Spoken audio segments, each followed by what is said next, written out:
কথা বলি শোনে, আল্লাহ পেয়েছে এত সহজে নয়, এত মর্যাদা এমনি পাইনি গো। কারবালার জমিনে তো বাচ্চাকে শহীদ তো করিয়ে দিল। আসলে এই বিষয়ে আজকে আলোচনা করছি না, আমি যে বিষয়টা বলতে চাইছি, হযরতে বিবি ফাতেমা হুজুরের ঘরে আল্লাহ নবী তাশরিফ নিয়ে গেলে, সঙ্গে একজন সাথী ছিলেন যে কিনা বড় ক্ষুধার্ত মানুষ ছিলেন। আল্লাহ নবীও ক্ষুধার্ত ছিল।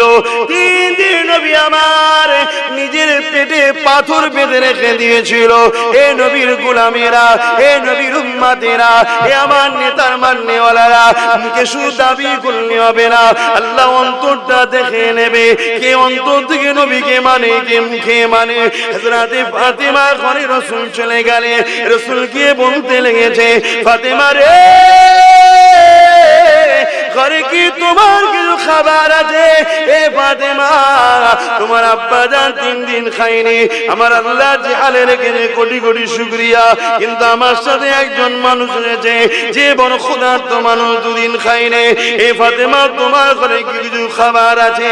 হযরতে ফাতেমা বলেছিলেন, ইয়া রাসূলুল্লাহ, হাবিবাল্লাহ, হুজুর আপনি একটু অপেক্ষা করুন, আপনার খাবারের ব্যবস্থাটা করে দিই। হযরতে ফাতেমা ঘরের মধ্যে গেলে নামাজের মুসাল্লাটা নিলে, মুসাল্লাখানা বিছিয়ে দিলে, মুসাল্লাখানা বিছিয়ে যে দূরে গান নামাজ আদায় করলে, নামাজ শেষে হাত তুলতে লাগলে, চোখ দিয়ে পানি ছেড়ে দিতে লাগলে। ও আমার আল্লাহ পাক, আপনি আমাকে 3 দিন খাওয়াননি, আমি ফাতেমা আপনার উপরে কোনো অভিযোগ নাই, আমি আপনার উপরে কোনো নারাজ নয়, আমার হাসান হুসাইন 3 দিন খায়নি, আল্লাহ আপনার উপরে কোনো নারাজি নাই, আপনার উপরে কোনো খুশি অখুশি নয়, আল্লাহ পাক শেরে আলী 3 দিন খায়নি, আজ জন্য আপনার উপরে কোনো নারাজি নাই। যে হালে রেখেছেন আলহামদুলিল্লাহ, আপনার সৃষ্টিকে যে হালে রেখেছেন কোটি কোটি শুকরিয়া। তবে আল্লাহ আমার দরবারে এমন একজন মেহমান এসেছে, সে ঋষি আজকে ফিরে চলে যা খালি হাতে, যদি সে জানতে পেরে যায় ফাতেমার অবস্থা, তাহলে মনে বড় দুঃখ পেয়ে যাবে। আমার আল্লাহ এই খাবারের ব্যবস্থা করে দেয়। আমার আল্লাহ রহমতের দুনিয়ার জোশ মেরে দিলে, এ জিবরাইল জলদি করে দুনিয়ার জমিনে চলে যা, আমার হাবিবের জন্য ফাতেমা তুমি ছেড়ে, ফাতেমা দোয়া ফিরিয়ে দিতে পারলাম না।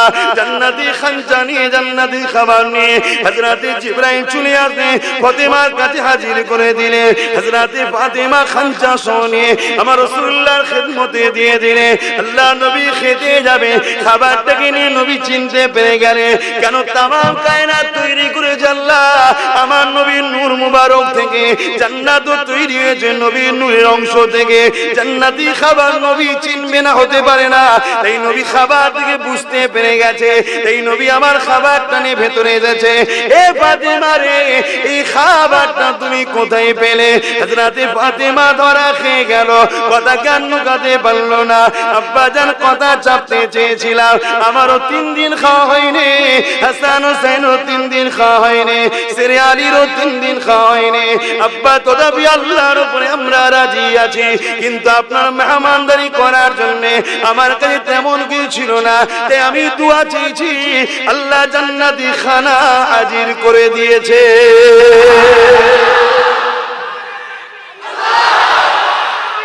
আল্লাহু আকবার। চিন্তা করো, দোনো জাহানের বাদশার ঘরের কন্যার অবস্থা দেখো।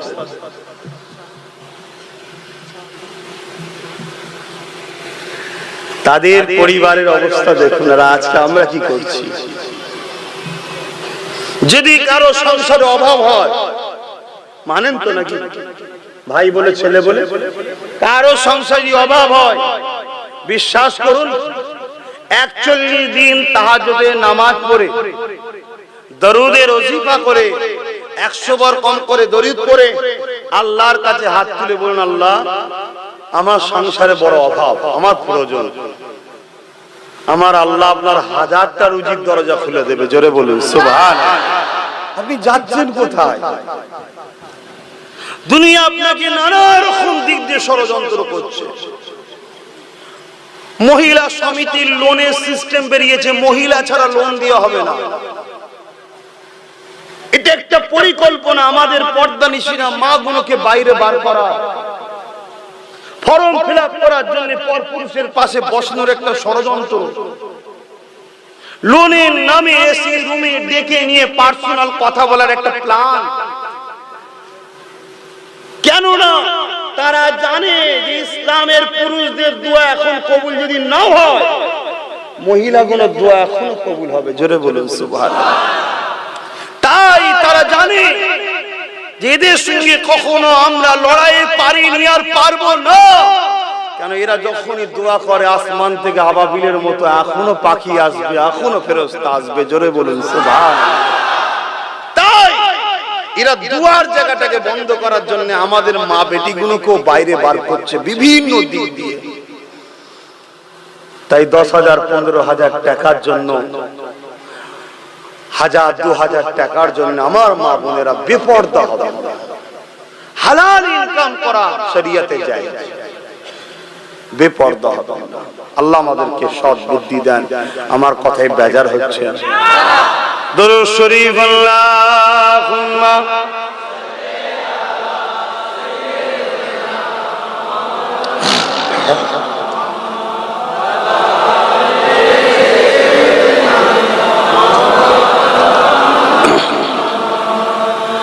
आने वालों ये तो बताओ शहर मदीना कैसा है,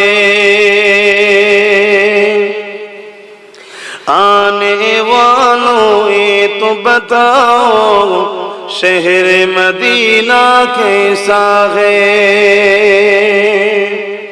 सर उनके कदमों में रख कर, सर उनके कदमों में रख कर झुक कर जीना कैसा है। आने वालों ये तो बताओ शहर मदीना कैसा है। अल्लाहुम्मा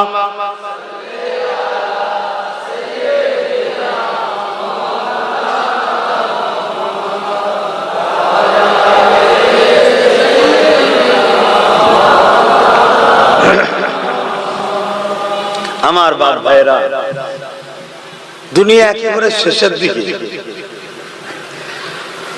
কিয়ামতের যে আলামত আমার রাসূল বলেছিলেন 70টা, তার মধ্যে 65টা ঘটে গেছে। একেবারে দুনিয়া শেষের দিকে বাপ, সব কথা বলতে পারছি না। আমার রাসূলও কিছু কথা আম সমাজে বলার নিষেধ করেছে। এতটুকু বলছি, দুনিয়া আর বেশি দিন নাই। এই সামান্য আর কটা দিনের জন্য ঈমানকে হারিয়ে ফেলবেন না।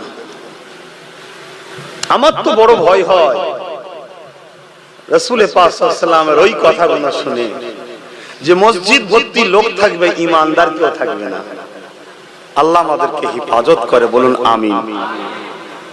ঈমান প্রেমের নাম। আল্লাহ রাসূলকে রাসূল বলে চিনে, আদবের সঙ্গে ভালোবেসে, জানের থেকেও বেশি ভালোবেসে মেনে নেবার নাম হলো ঈমান। জোরে বলুন সুবহানাল্লাহ। আর এইটা যখনই কেউ করবে, তখনই তার মধ্যে আমানতু বিল্লাহি ওয়া মালাইকাতিহি ওয়া কুতুবিহি ওয়া রাসূলিহি ওয়াল ইয়াউমিল আখিরি ওয়াল কদরি খাইরিহি ওয়া শাররিহি মিনাল্লাহি তাআলা আল বাস বাদাল মাউত সব চলে যাবে। কারণ আমি যাকে ভালোবাসি তার কথা তো মানবো নাকি? আমি যাকে ভালোবাসি তার কথা তো বিশ্বাস করব। তা রাসূলকে রাসূল বলে চিনে, জানের থেকে বেশি ভালোবেসে, আদবের সাথে মেনে নিবার নাম কি? জোরে বলুন ঈমান। ঈমান যদি না থাকে জান্নাত যাওয়া হবে না। দাঁড়িয়ে আছে, ঈমান নেই। কেন? দাঁড়িটা কিন্তু ঈমান নয়, দাঁড়িটা হলো ঈমানের মধ্যে। রাসূলের মুখে ছিল, রাসূল রেখেছিলেন ভালোবাসি তিনাকে, তাই আমরাও রেখেছি। কথা বুঝা? কিন্তু ঈমান ওটা না, ঈমান এর মধ্যে হলো দাঁড়িয়ে। ঈমান নেই নামাজ আছে, নাজাত পাবে। ঈমান নেই রোজা আছে, ঈমান নেই হজ আছে, পাবে। আজকে বহু দিক দিয়ে আমাদেরকে ধ্বংস করার প্ল্যান করছে। সমাজে একটা কথা শোনা যাচ্ছে, কি জানো? ধর্ম যার যার, উৎসব সবার। এর মধ্যে বেঈমানি কুফরি কথা, এই কথাকে বিশ্বাস করলে ঈমান চলে যাবে। কথা বুঝে আসছে বাপ? এটা একটা পলিসি, বেঈমান বানাবা। কিন্তু হ্যাঁ, এটাও আমি বলে যাই, এই জায়গায় কোন ধর্মের ধর্মীয় কাজে বাধা দিবার অধিকার আপনার নাই, কারণ এটা গণতান্ত্রিক দেশ, সবার দেশ, সবার ধর্ম তার কাছে প্রিয়, ঠিক না বেটি? কিন্তু সবথেকে বড় গুনাহ আযীম হলো শিরক করা, তাই তো নাকি? তাহলে সেই জায়গায় কোনোভাবে ধর্মকে কেন্দ্র করেই উৎসব, অতএব সেই জায়গায় আমার রাসূল পাক সাল্লাল্লাহু আলাইহি ওয়াসাল্লামকে খোদ আবু জেহেল তার দলের লোকেরা বলেছিল, মোহাম্মদ এক কাজ করো, এক বছর তুমিরা সবাই মিলে আমার ধর্ম পালন করো, এক বছর আমরা তোমার উৎসব ধর্ম পালন করব, তোমাদের সাথে যাব, সবকিছু করব। শুনছেন? তখনই আল্লাহ আয়াত নাযিল করে দিলেন, সূরা কাফিরুন, কুল ইয়া আইয়ুহাল কাফিরুন, হে অবিশ্বাসী সম্প্রদায়, লা আবুদু মা তা'বুদুন, তো আমি যার ইবাদত করি তোমরা তার ইবাদত করো না, ওয়ালা আনা আবুদু মা আবাদতুম, আর তোমরা যার ইবাদত করো আমি তার ইবাদত করি না। বারবার বলার পরে বলছেন লাকুম দীনুকুম ওয়ালিয়া দীন, অর্থাৎ তোমার ধর্মকর্ম তোমার কাছে, আমার ধর্মকর্ম আমার কাছে। তার মানে তোমারটাই আমি যাচ্ছি না, তোমাকে আমারটা আসতে আসতে। কথা বুঝে আসছে না? নাই, তুমি তোমার টালে থাকো, আমি আমার টালে থাকি, কিন্তু এক বছর তুমি করবে, এক বছর আমি করবে, এটা হয় না। এটা একটা পরিকল্পনা, আমাদেরকে ধ্বংস করার একটা প্ল্যান। তাই আমি আমার বিশ্বাসী কওমের মানুষকে বলবো, এগুলোকে বোঝার চেষ্টা করুন। কি এই কথাটা কারো খারাপ লাগলেও তো আমার কিছু করার নেই, কারণ আমি তো কথা বলবো আল্লাহর জন্য, আমি তো কথা বলবো রাসূলের জন্য। কতটা কষ্ট আপনাদের মহল্লায়, আমার রাসূল কত কষ্ট করেছে, তার জীবন ইতিহাস পড়ুন। আল্লাহ নবী যখন 1000 বছর আগে দুনিয়া জমিনে বারো রবিউল আউয়াল সুমাসুমি সাদিকে সময় তাশরীফ আনলে, আল্লাহ নবী দুনিয়া জমিনে এসে দেখলেন এই পৃথিবীর জমিনে মানুষেরা এক আল্লাহকে ভুলে গিয়ে নিজেরা নিজেদের কাল্পনিক বিশ্বাসে বিশ্বাসী হয়ে নিজেরা নিজেদের হাতে তৈরি 360টা নকল খোদা তৈরি করেছে। এক একজনের এক একটা নাম দিয়েছে, লাত উজ্জা নাম দিয়েছে। এ নওজওয়ানেরা, আল্লাহ নবী দেখতে লাগলে এই দুনিয়ার মানুষেরা নিজেদের মাগুলোকে হত্যা করতে লেগেছে, নিজেদের মেয়েগুলোকে জ্যান্ত জ্যান্ত পুঁতে দিতে লেগেছে। নারী মানে ভোগের জিনিস করে দিয়েছে, নারীদের কোনো সম্মান মর্যাদা ছিল না। তাদের ধারণা হলো মেয়ে ছেলে জন্ম নিয়েছে শুধুমাত্র পুরুষরা ভোগ করবে বলে, এইভাবে অত্যাচার করতে লেগেছিল।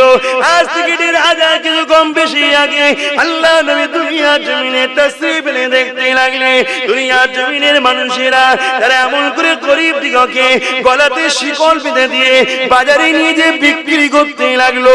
ধনী লোকের ঘরের লোকেরা আসতো, ওই বাজার থেকে গরিবের ছেলেদেরকে কিনে নিয়ে যেত, তাদের উপরে পেটের আঘাত করতো, তাদেরকে ঘরে নিয়ে যে জীব জন্তুর মতো ব্যবহার করত।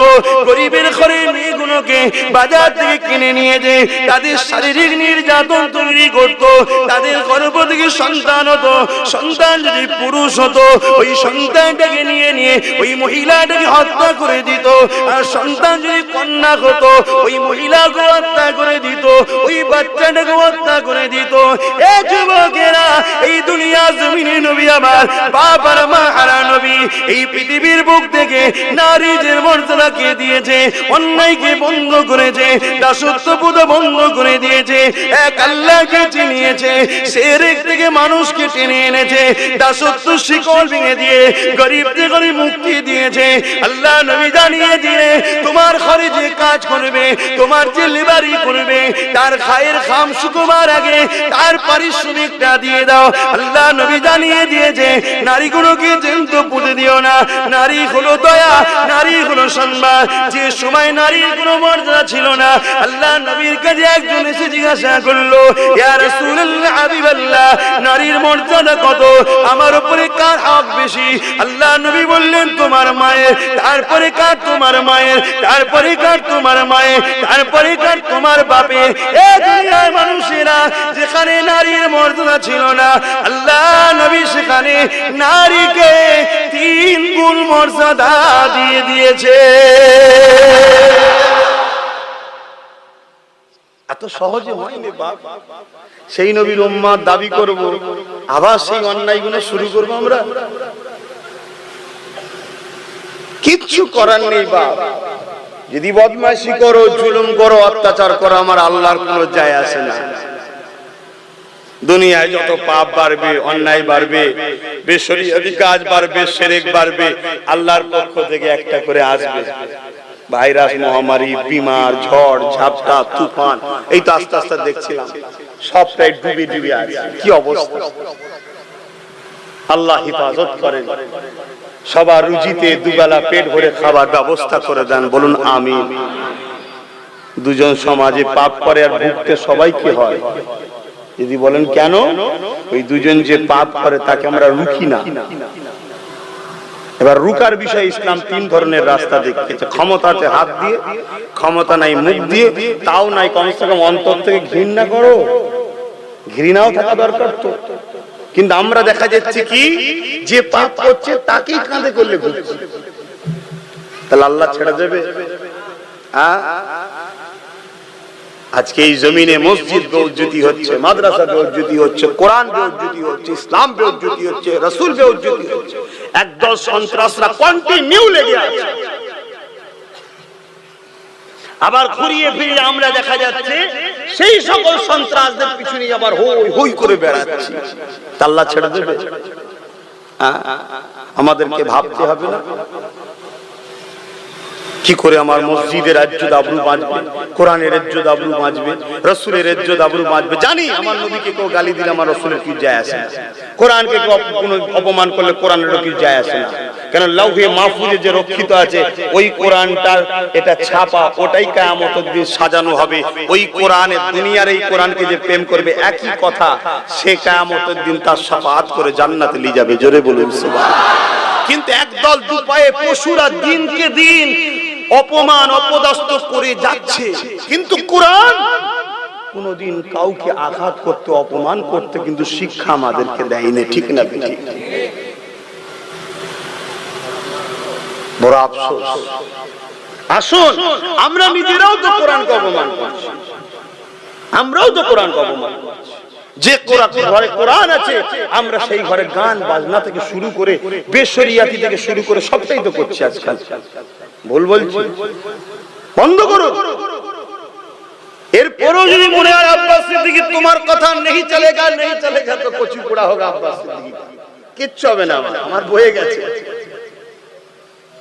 তোমার যদি দাওয়াত না করো আমার অসুবিধা আছে? 10 মাস তো লকডাউনেই কেটে গেল, খাওয়া হয়েছে না হয়নি আব্বাস সিদ্দিকী? শুকিয়েছিলাম না ইট চেঁচড়েছিলাম? আল্লাহ ভালোই খাওয়াচ্ছিল, অসুবিধা, আরো ভালো খাওয়া ছিল। তখন তো ঘরে বসছিলাম, প্রায় ধরতে গেলে সব ভাইয়েরা মিলে আর মিলে আশপাশে সব গ্রামের লোকে দোকানলে প্রায় তামার হাড়ি চাপানো হতো, বিরিয়ানি হবে আজকে। ঘরে বসে আছি, টেনশন নেই, পেট খারাপ হলেও অসুবিধা নেই। আর জলসা থাকলে হাজার টেনশন, পেট ঠিক রাখতে হবে। এই কথা বলতে বলতে সমস্যা হবে, তো কথা বলবো কোথায়? তখন বলো, দেখেছিস কত গিলা গিলিয়েছে হুজুরটা। আল্লাহ রেজেকের মালিক, জলসা কিন্তু আমার রেজেক না, এটা ওসিলা। এতগুলো লোক বসে আছো, কেউ চাষ করে, কেউ কাপড়ের ব্যবসা করে, বিভিন্ন কাজ করো। অনেক ছেলে তো এই এলাকার আবার বাইরে বাইরে থাকে, তাই তো নাকি? সব ছেলেরা ভালোবাসে আমাকে, বাইরে বাইরে থাকে, জলসা করে বলে এসছে। তো সব তো কাজ কারবার করে চলছে আল্লাহ কারে, আমারও চালাতে পারেন আল্লাহ। এটা হচ্ছে মাধ্যম, একজনকে একটা ওসিলায় আল্লাহ দিচ্ছে, কিন্তু রেজেক হলো আল্লাহ। আল্লাহকে ধরো, আল্লাহকে মহব্বত করো, ভালোবাসো, পিয়ার করো। কটাই নামাজ হবে, আজান হবে কটাই? একটু বলি নাকি? 4:30 পর্যন্ত হোক, অসুবিধা কি আছে? হক থাকবে, হক থাকবে না, তখন হক কমজোর হয়ে যাবে। নামাজটা পড়তে হবে না, শোনো, হবে কি হবে না, কবুল হবে কি না হবে, অত আমার মাথায় ঢুকিয়ে লাভ নেই। রুকু দেবো, মাথা হ্যাট করবো। আল্লাহ তোমাকে সেজদা করেছি, তোমার রুকু দিয়েছে, হয়েছে কি হয় না আমি জানি না, ওটা তোমার দয়ার উপর নির্ভর, তাই তো নাকি? দয়া করে নিলে হবে না। আল্লাহ কারো মুখাপেক্ষী নয়, আল্লাহুস সামাদ, আল্লাহ কারো মুখাপেক্ষী নয়। কথা বুঝে আসছে? তবে হ্যাঁ, আল্লাহ পাক কিন্তু একমাত্র তিনার হাবিবকে ভালোবাসেন। জোরে বলুন সুবহানাল্লাহ। আর হাবিবের খাতিরে, হাবিবকে যারা ভালোবাসে তাদেরকেও আল্লাহ ভালোবাসে। জোরে বলুন সুবহানাল্লাহ। আমি বলিনি, আল্লাহ খোদ নিজে বলেছেন। আহা, কি মাকাম দিয়েছে আমার নবীকে। সেই নবী কত কষ্ট করেছে জানেন না এই হককে প্রচার করতে গিয়ে। আল্লাহ নবী মক্কা জমিনে এসে দাওয়াত দিতে লেগেছে, এ মক্কা মানুষেরা এক আল্লাহকে মেনে নাও, আনা মুহাম্মাদুর রাসূলুল্লাহ, আমাকে নবী বলে মেনে নাও। এ দুনিয়ার মানুষেরা, ইসলামের জোর জবরদস্তি চলে না। আল্লাহ আমাকে পাঠিয়েছেন তোমাদের জন্য মেসেঞ্জার করে খবর দিতে। আমি তোমাদেরকে খবর দিয়ে দিলাম, এই জমিন আসমান কায়নাতের একমাত্র মালিক লিল্লাহি মা ফিস সামাওয়াতি ওয়া মা ফিল আরদ, একমাত্র মালিক আল্লাহ। লাম ইয়ালিদ ওয়া লাম ইউলাদ, তিনার কোনো বাপ মা নেই, তিনার কেউ জন্ম দেয়নি, তিনার কোনো স্ত্রী ছেলে পুলে নাই। ওয়া লাম ইয়াকুল্লাহু কুফুয়ান আহাদ, তিনি এক অদ্বিতীয়, তিনার সমকক্ষ সমতুল্য কেউ না। এ দুনিয়ার মানুষেরা, তোমরা যে নিজেদের কাল্পনিক বিশ্বাস করে 360টা নকল খোদা তৈরি করেছে, যেগুলো তোমাদের মন গড়া। কেন আল্লাহকে কেউ দেখে না, তার কোনো ফটো ছবি কিছুই নাই, তাই তোমরা যেগুলো তৈরি করেছে এগুলো ভুল ধারণা তোমাদের। এইগুলোকে তোমরা উপাসনা করো না, তোমরা সেই আল্লাহর উপাসনা করো যার ইশারাতে সূর্য ওঠে, চাঁদ ডোবে, চাঁদ উঠে সূর্য ডোবে, যার ইশারাতে বিশাল সাগরে তুফান হয়, যার ইশারাতে জমিন হয়েছে, আসমান হয়েছে, যার ইশারাতে মায়ের গর্ভে সন্তান হয়, যার ইশারাতে রাত হয়, দিন হয়, ঝড় হয়, তুফান হয়। এ দুনিয়ার মানুষেরা, তিনি যুগে যুগে নবী রাসূল পাঠিয়েছে, ঈসাকে পাঠিয়েছে, মুসাকে পাঠিয়েছে, ইব্রাহিমকে পাঠিয়েছে, দাউদকে পাঠিয়েছে, ইব্রাহিম খলিলকে পাঠিয়েছে, ইসাকে পাঠিয়েছে, ইসমাইলকে পাঠিয়েছে। আমি আব্দুল্লাহর বেটা মুহাম্মদকে তোমাদের জন্য পাঠিয়েছে। কিয়ামত পর্যন্ত আমার নেতৃত্ব তোমাদেরকে মানতে হবে। তোমরা চলে আসো আমার দিকে, আমার কথাটা মেনে নাও। মক্কা সেই সময়ে যারা নকল খোদার উপাসনা করত, বড় বড় পাথর নিয়ে আমার নবীকে মেরেছে।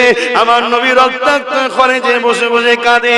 আমার আল্লাহ বলতে লেগেছে, হাবিব মনে দুঃখ ব্যথা নিও না গো, তুমি আমার কথা বলতে গিয়ে মার খেয়েছো, তুমি আমার কথাই মানুষকে শোনাতে গিয়ে মার খেয়েছো। আমার হাবিব, তামাম পৃথিবীর মানুষ যদি আমি আল্লাহ আমাকে না মানে, এতে আমার কোনো ক্ষতি নাই। তামাম পৃথিবীর মানুষ যদি আমাকে না ডাকে, এতে আমারও কোনো ক্ষতি নাই। হাবিব তুমি কি আমাকে মানো?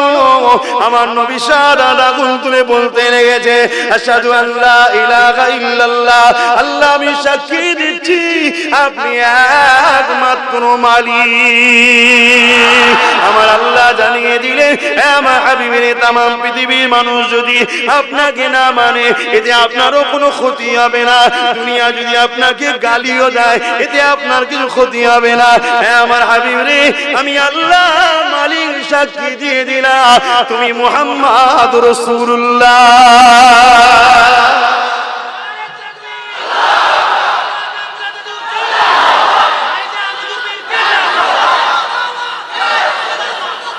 জিন্দাবাদ।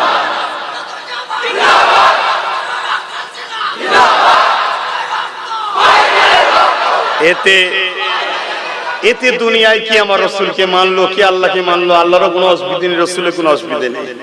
কিন্তু আমি যাকে ভালোবাসি তার উপরে আঘাত দিলে আমার তো কষ্ট হবে, তাই তো নাকি গো? তাই কিছু দুপায়ে পশু যুগ যুগ ধরে ঘুরিয়ে ফিরিয়ে আমার রাসূলকে অ্যাটাক করা, কোরআনকে অ্যাটাক করা, মসজিদকে অ্যাটাক করা, মাদ্রাসাকে অ্যাটাক করা, ইসলামকে অ্যাটাক করা, করছে না করে না? হ্যাঁ, অথচ কেউ পারবে কোন মুসলমান নবী প্রেমিক মুসলিম দাবি করলে হয় না। লোক মনে করে মুখে দাড়ি থাকলেই মুসলমান। রবীন্দ্রনাথ ঠাকুর থাকলে তো ডবল মুসলমান হয়ে যেত। তাহলে লোক মনে করে বড় গলি জামা পরলে হয়তো মুসলমান, মাথায় টুপি থাকলে মুসলমান না। ইমানদার মুমিন মুসলমানের কথা বলছি, যে নবীকে ভালোবাসে। একটা কেউ নবীর প্রেমিক বলতে পারবে? কোন ধর্মস্থানে একটা ছোট্ট ঢিল মারতে পারবে? জোরে বলো। রাতের অন্ধকারে মারতে পারবে? কারো ধর্মগ্রন্থকে কেউ খারাপ কমেন্ট করতে পারবে? চিৎকার দিয়ে বলো পারবে, হ্যাঁ কি না? কেন পারবে না? কি জন্য পারবে না? রাতের অন্ধকারে কোন ধর্মের স্থানে একটা ঢিলো মারতে পারবে না, কেন? একটাই কারণ, মদিনাওয়ালা আমার প্রেমিক আমায় বারণ করেছে। জোরে বলুন সুবহান। আমার প্রেমিককে যারা গালি দেয় তাদেরকে জানিয়ে দিই, জবান সামলে কথা বলো। কেন? আমার মুহাম্মদ শুধু আব্বাসের নয়, আমার মুহাম্মদ তামাম মখলুকাতের সরদার। জোরে বলুন সুবহান। তুমি যাকে গালি দাও, কটূক্তি করো, সে তোমারও নেতা। মূর্খ হয়ে, দুপায়ে পশু হয়ে তুমি নিজের নেতাকে নিজেই গালি দিয়ে ফেলছো। আর আমার নেতা আমাদেরকে শিখিয়েছে, আমরা তিনাকে মেনে নিয়েছি বলি আমরা কখনো কোন ধর্মগ্রন্থ, কোন ধর্মকে, কোন ধর্মগ্রন্থকে, কোন ধর্মের স্থানকে আমরা চোখের আড়ালে কারো থুতুও ফেলতে পারবো না, ঢিলাও ছুটতে পারবো না। কেননা আমার আল্লাহ সব দেখতে পায়। জোরে বলুন সুবহান। কিন্তু দুঃখের বিষয়, একদল দুপায়ে পশু তারা বারবার এইভাবে অত্যাচার করছে। করে না? করে না? ধিক্কার। আল্লাহ আমাদের ঘরে সেই সকল দুপায়ে পশু থেকে হেফাজত করেন, বলুন আমিন। সেই সকল অভদ্র মানুষ থেকে আমার বাংলা, আমার দেশ এবং বিশ্বকে হেফাজত করে, বলুন আমিন। কেননা এরা একটা বিজনেস করছে, বিজনেস। সেই বিজনেসটা হলো ফিতনা হলে তাদের লাভ। তাই আমরা আমাদের ভালোবাসার মানুষকে আঘাত করে। কিছু মানুষ আছে আবার সব ধর্মের মধ্যেই আছে, তারা ধর্মের নামে ব্যবসা করে, ধর্মীয় ব্যবসায়ী, ধর্মের নামে ভণ্ডমি, দোকানদার। তাই কিছু লোক মনে করে, বিশেষ করে এটা পশ্চিমা দুনিয়ায় যেভাবে মানুষ ইসলামের দিকে দ্রুত আসছে, নবীর দিকে, তারা মনে করে হয়তো আমাদের দোকানের খদ্দের চলে যাচ্ছে। তাই তারা বিভিন্ন কায়দায় ইসলামের নামে বিভিন্ন ফিল্ম তৈরি করা, আর করা, কার্টুন করা করে মানুষকে খেপিয়ে দিয়ে মিডিয়ার সামনে ইসলামকে খারাপ করার একটা প্ল্যান তৈরি করছে। এবারে আমরা যারা ভালোবাসি অনেক সময় রাগের মাথায় ছোট বড় কথা বলে ফেলি। যেমন সেদিন একটা কথা আমি বলে ফেলেছিলাম রাগের মাথায়, কিন্তু কোন ধর্মের লোককে বলেছি কথা বলে, কোন ব্যক্তিকে বলেছি? যারা সন্ত্রাসী করবে, যারা সমাজে ফিতনা ছড়াবে, তাদের উপযুক্ত শাস্তি হওয়া দরকার। সেই শাস্তিটা আমি নিজের মুখে বা নিজের হাতে কথা বলাটা গণতান্ত্রিক দেশে শোভা পাই না। কিন্তু সেইটাকে কেটে নিয়ে একদল লোক নিজের গায়ে পেতে নিয়ে সমাজের মধ্যে একটা কিন্তু পায়ের উপরে পা দিয়ে বাংলার মাটিকে একটা গরম করতে চাইছে। কথা বুঝে আসছে না?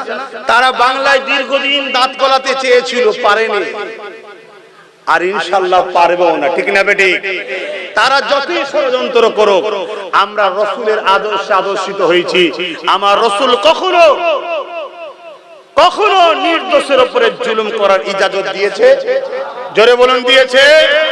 যদি অন্য ধর্মের হোক, সে যদি নির্দোষ হয়, তার উপরে জুলুম করার কোন অধিকার আছে? তাই আমরা সর্বসময়, তারা যতই চেষ্টা করুক, আমরা বড় ঠান্ডা মাথায় মস্তিষ্কের সাথে চলার স্বপ্ন নেব, চেষ্টা করব, ইনশাআল্লাহ বলব। কিন্তু জানি ভালোবাসি, অনেক সময় কষ্ট হয়ে যে অনেকে বলে ফেলে। কিন্তু আব্বাস সিদ্দিকীর কোন বক্তব্য, কোন ভিডিও, কোন সম্প্রদায়, কোন ব্যক্তি, কোন নির্দোষ মানুষের বিষয়ে কোন রকম আমার কোনদিন কটূক্তি একটা বার করতে পারবেন না, ইনশাআল্লাহ বলে যাচ্ছে। কিন্তু কেউ যদি কেটে নিয়ে ছোট ছোট করে ছাড়ে, এডিট করে ছাড়ে, আগে পিছু করে ছাড়ে, বিভ্রান্তি হতে পারে। তাই কারো কথা শুনে, কারো শুনে সমালোচনা করবে না। অনেকে গরম করার জন্য আমাকেও আবার ছোট বড় গালিগালাজ দিচ্ছে। যাতে করে আমার ভালোবাসার মানুষগুলো গরম হয়। খবরদার গরম হবেন না। কেননা তৎকালীন সময় দুপায়ে পশু আবু জেল, উতবা, সাইবা ওরাও আমার নেতাকে গালি দিয়েছিল। আর সেই নেতার কাজ করতে গিয়ে নবীর গোলামকে যদি গাল খেতে হয়, অসুবিধে কিছু নাই। এই অসুবিধা আছে? সবর করো, ধৈর্য ধরো। তবে হ্যাঁ, ধৈর্যের নাম, সবরের নাম ঘরে গিয়ে কেতা মুড়ি দিয়ে উম করে কাঁদা নয়। কথা বুঝে আসছে না? সন্ত্রাস যারা, সেই সন্ত্রাসগুলোকে মানুষকে চিনানোটা দরকার আছে, ঠিক না বেটি? এটা কিন্তু দায়িত্ব সবার, যে সন্ত্রাস কারা, ফিতনা কারা সরাতে চাইছে। একটা মানুষ 1.5 ঘন্টা 2 ঘন্টা কথা বলে, সেটাকে যদি কেউ 2 মিনিট 3 সেকেন্ড 30 সেকেন্ড 1 মিনিট করে ছাড়ে, বিভ্রান্তি হবে না? আরে কখনো কোন ধর্মের মানুষের উপরে আঘাত দেওয়া চলবে না। এই বিষয়ে একটা কথা বলে যায়, কেন প্রথমেই আয়াতটা বলেছিলাম, ওমা আরসালনাকা ইল্লা রাহমাতাল লিল আলামিন। আমার নবী হলেন তামাম আলমের জন্য দয়া রহমত।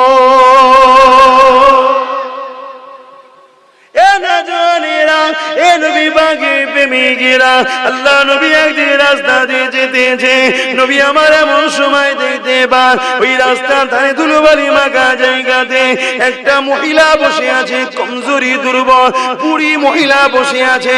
এ নবীর গোলামরা মন দিয়ে শোনো, নবীকে শুধু মানি বললে হবে না, নিজের কাজ কাম চলাফেরা আদর্শে নবীর আদর্শ যেন দেখা যায়, তবেই তো তুমি নবীর প্রকৃত প্রেমী, তবেই তো তোমার জন্য জান্নাত অপেক্ষা করবে, তবেই তো তোমার জন্য হুরেরা ইন্তজারে থাকবে, তবেই তো আল্লাহর রহমত তুমি পাবে। নবী আমার রাস্তা দিয়ে যেতে লেগেছে, আল্লাহ নবী দেখতে লেগেছে একটা বুড়ি বসে আছে, যে বুড়িটা ধুলোবালি জায়গায় এমন করে বসে রয়েছে, বড় দুর্বল বয়স্ক মহিলা। আল্লাহ নবী দেখতে লেগেছে রাস্তা দিয়ে অনেক মানুষ যেতে লেগেছে, ওই মহিলা দিয়ে কেউ তাকায় না, কেউ খোঁজও নিতে যায় না, একবার করে দেখে মুখ ঘুরিয়ে না। আল্লাহ নবী আস্তে আস্তে এগিয়ে গেল, নবী আমার মহিলার কাছে বসলো, মা বলে সম্বোধন করলো। মহিলা বড় দুর্বল কমজোর বয়স্ক, আমার নবীর দিকে চোখ তুলে তাকালো, আল্লাহ নবীকে দেখে বলতে লাগলো, কে রে বাবা, এত সুন্দর তোকে দেখতে বাবা, কি খবর বললে বাবা? আল্লাহ নবী বলেছিলেন, মা এই ধুলোবালি জায়গাতে কেন বসে আছেন মা? ওই মহিলা আমার নবীর দিকে তাকিয়ে বলল, কোথায় বাড়ি তোর বাবা, কি নাম তোর বাবা, আমার খোঁজ নিতে এসেছি বাবা। আল্লাহ নবী বলেছিলেন, মা আমাকে একটা নিজের ছেলে মনে করতে পারে। যে মহিলাটার কথা বলছি, ওই মহিলার গলায় 3টে মূর্তির ছবি আছে, একটা লাত, একটা উজ্জা আর একটা হবল, 3টে পাথরের ফটো রয়েছে।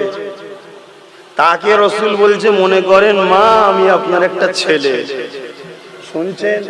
তাহলে তোমাদের পাড়া প্রতিবেশী যে ধর্মেরই হোক, কেউ বিপদে পড়লে পাশে থাকার হুকুম ইসলাম দিয়েছে না দেয়?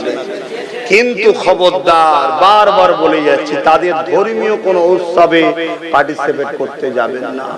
কেন? ইসলাম তো বারণ করেছে। দ্বিতীয় নম্বর, দেখা যাবে তোমার আর তাদের বিচখানে থার্ড পার্টি কিছু বদমাইশ এসে মারপিট লাগিয়ে দেবে। কথা বুঝে আসছে না? নয়, এতে কি হবে? দুটো সুন্দর পরিবেশ নষ্ট হয়ে যাবে। কথা মাথায় আছে কি নাকি?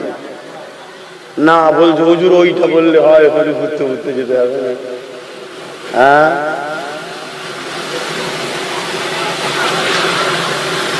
কি গো ঘুম পেয়ে গেছে? আমি ভুল আজ করছি? তোমরা তো আল্লাহ কেন অনেক ওয়াজ শুনেছ, শুনে শুনে শুনে শুনে বড় বড় ওয়াইজিন হয়ে গেছে, আর সময় নেই। কে আড়াল করছে আবার? যাক, আল্লাহ কখনো সময় দিয়ে আবার হবে, নামাজের ব্যাপার আছে। হে নবী সালাম,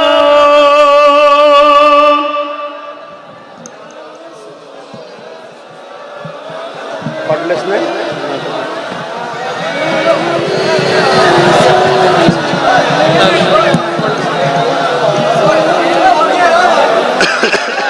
হ্যাঁ, পিছিয়ে যাও, পিছিয়ে যাও। ও সালাম করে তুমি বসবে কি করে? পিছিয়ে যাও, যাও। সভ্যতাই সব কিছু। প্রত্যেকে কি হলো? জ্বলছে।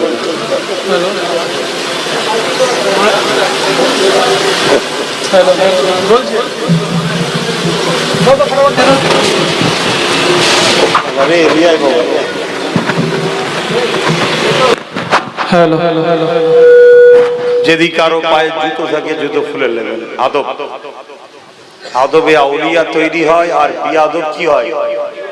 আবু জেহেল। আবু জেহেল আদব ছিল বলে ওমর ফারুক হয়ে গেল, আর আদব ছিল না বলে আবুল হাকাম আবু জেহেল হয়ে গেল। ভালোবাসেন তো ভাইজানকে? খবরদার, ভালো মানুষ হন। মানুষ মানুষের পাশে দাঁড়াবেন। কোন অমুসলিম ভাই যদি এসে বলে ভাই আমার বাচ্চার বিবাহ দেবো, কন্যার অর্থ দরকার, তাকে সাহায্য করুন। কারো পরনার কাপড় নেই, শীত বস্ত্র, ঈদ বস্ত্র বা বিভিন্ন কাপড় প্রয়োজন কারো দিন। সব ধর্মেই গরিব আছে, আল্লাহ আপনাকে দেয়, আপনি দিন। সব থেকে বড় ইসলামে ভালো কাজ হলো গরিবকে খাওয়ানো। যে কোনো ধর্মেরই হোক, অমুসলিম হোক, যেই হোক, তাকে খানা খাওয়ানো।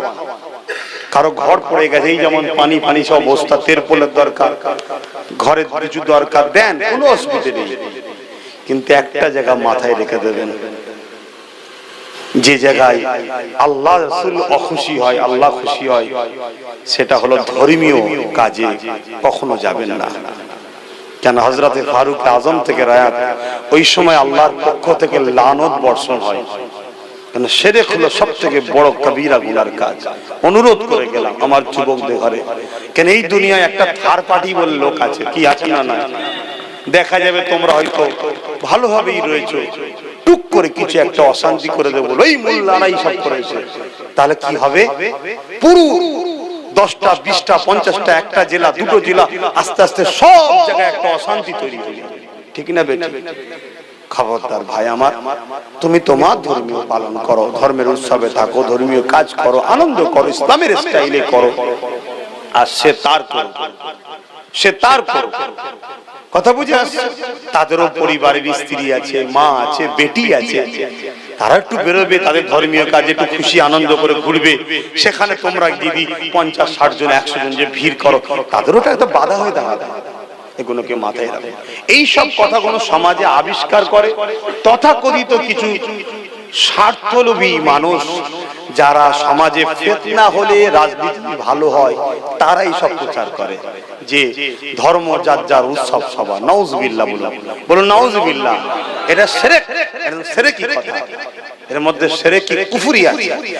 এবার যদি বলেন আমরা মশলা বুঝি না, আপনারা মশলা বোঝেন, তাহলে বাবার কিছু বলার নেই।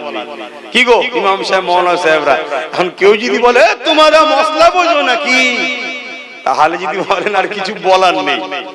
কি গো মানেন তো নাকি? যুবকদের বলছি, মানো তো নাকি? খুব সাবধান হও, খুব সাবধান হও।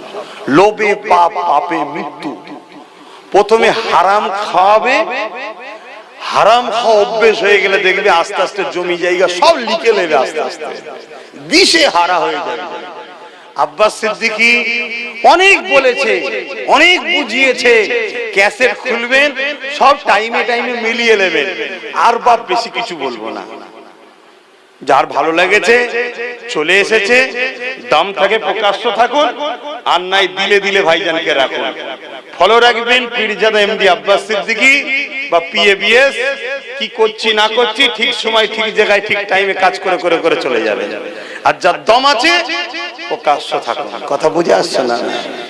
না ভয় লাগছে? ভাইজানের সাথে থাকলে জেলে যেতে হবে, ভাইজানের থাকলে এই পাওয়া যাবে না, ওই পাওয়া যাবে না। আরে আমার নবীকে যারা নবী বলে ডেকেছিল, সেই বেলাল হাফসির মুখে রড গরম করে ছ্যাঁকা দিয়েছিল, তথাপিও রাসূল ডাকা বন্ধ করেনি। জোরে বলুন সুবহান।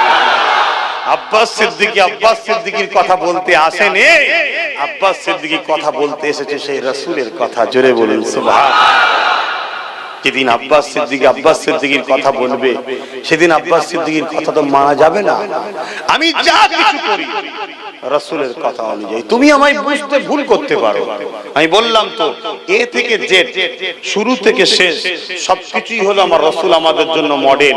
লাকাদ কানা লাকুম ফি রাসূলিল্লাহি উসওয়াতুন, বলুন সব থেকে উত্তম সুন্দর ভালো মডেল হলো মুহাম্মদ রাসূল। জোরে বলুন সুবহানাল্লাহ।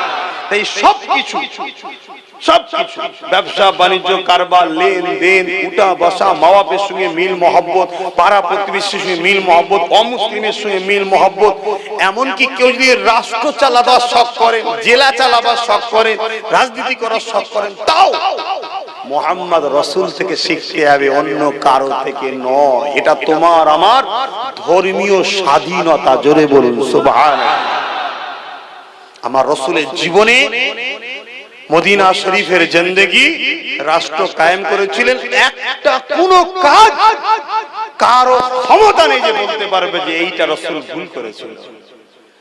10টা বছর রাসূল রাষ্ট্র চালিয়েছিলেন। 10টা বছরে একটা নারী ধর্ষিত হয়নি, একটা চুরি হয়নি, একটা লোক ভুকা মরেনি, একটা লোকের উপরে বেইনসাফি হয়নি। এটাই হলো মুস্তাফার কৃতিত্ব। জোরে বলুন সুবহানাল্লাহ।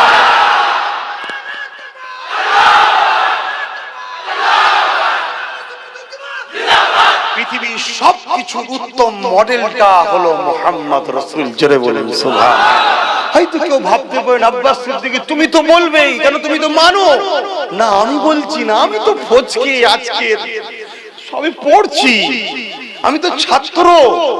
যারা আমার রাসূলকে রিসার্চ করেছে 30 বছর 40 বছর ধরে, কোন মুসলিম ঘরের সন্তান নয়, অমুসলিম ঘরের সন্তান, ইহুদি ঘরের সন্তান, খ্রিস্টান ঘরের সন্তান, গায়র ইসলাম ঘরের সন্তান, তারাও রিসার্চ করে বলে দিয়েছে মুহাম্মাদি হলো একমাত্র উত্তম মডেল। জোরে বলুন সুবহানাল্লাহ। তার কোনো কাজে খুঁত নয়, সবটাই নিখুঁত। তার কোনো কাজে ক্ষতি নাই, সবটাতেই লাভ। তার কোনো কাজ অবাস্তব নয়, সবটাই বাস্তব। তার কোনো কাজ বিজ্ঞান ছাড়া নয়, সবটাই বিজ্ঞান সম্মত। অর্থাৎ বিজ্ঞান তো নবীকে নিয়েই। জোরে বলুন সুবহানাল্লাহ। কেউ বিশ্বাস করুক চাই না করুক, যারা রাসূলকে ভালোবাসেন তারা তো বিশ্বাস করেন। আপনি আপনার বিশ্বাস হলে থাকুন না। যে যার নেতাকে তো আছে, যার যেটা বিশ্বাস, যার যেটা নেতা, না যেটা সে তারটা নিয়ে আছে না নাই। তা আপনি আপনার কালচার, আপনার রীতি, আপনার নীতি, আপনার ধর্ম, আপনার স্টাইল, আপনার বাস্তবতা, আপনি আপনারটা নিয়ে থাকুন না। আপনারটা ভালো নয়, এর থেকে ধার করছেন, ওর থেকে ধার করছেন, ওর থেকে ধার করছেন কেন? আপনি নিজের মধ্যে দেখুন তো। আপনার তো সবকিছু সকাল সন্ধ্যা উঠা বসা দুনিয়া থেকে নিয়ে কবর পর্যন্ত সবটাই তো রাসূলকে অনুসরণ করে চলা দরকার। আপনার যখন কোনো সামনে কিছু আসবে, আপনার তো প্রথম ভাবা দরকার এই বিষয়ে আমার নবীর কি কথা আছে দেখি। যখন নেই তখন অন্য জায়গায় যাবেন। আর আল্লাহর কসম বলছি, জমিন আসমানের নিচে, জমিনের উপরে আসমানের নিচে এমন কোন সমস্যা নেই যার সমাধান আমার রাসূলের মধ্যে নাই। জোরে বলুন সুবহানাল্লাহ। আল্লাহ শুকর করে বলছি, অহংকার শুকরে আদায় করে।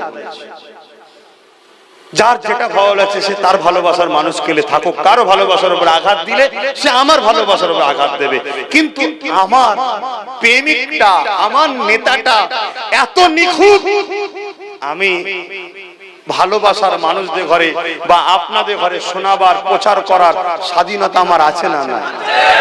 কিন্তু এই স্বাধীনতাও হরণ করা হচ্ছে, এই স্বাধীনতাও হরণ করা হচ্ছে।